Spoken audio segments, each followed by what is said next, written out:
Hello পেটুক জনগণ, এই পহেলা বৈশাখে মানুষ খায় পান্তা ইলিশ আর আলু ভর্তা, আর আমি খাই পোলাও আর গরুর মাংস। হ্যাঁ, ঠিক শুনছেন, আমি খাই পোলাও আর গরুর মাংস। কারণটা আমি একটু পর জানাবো। এখানে আমি 2 পিস গরুর মাংস আর একটি বড় হাড় নিয়েছি। যে হাড়টি নিয়েছি সেটা আমার অনেক বেশি পছন্দের, আর দেখতেই পাচ্ছ আমি অনেকগুলো পোলাও নিয়েছি। আমি খুব দ্রুত এটা খেয়ে শেষ করেছি।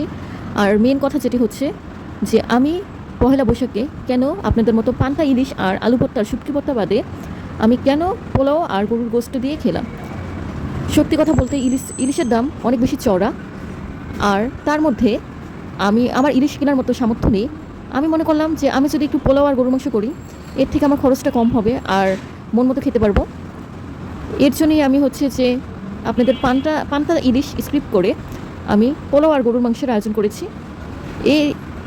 এখানে যে হাড়টি খাচ্ছি এটা আমার খুব পছন্দের একটি হাড়।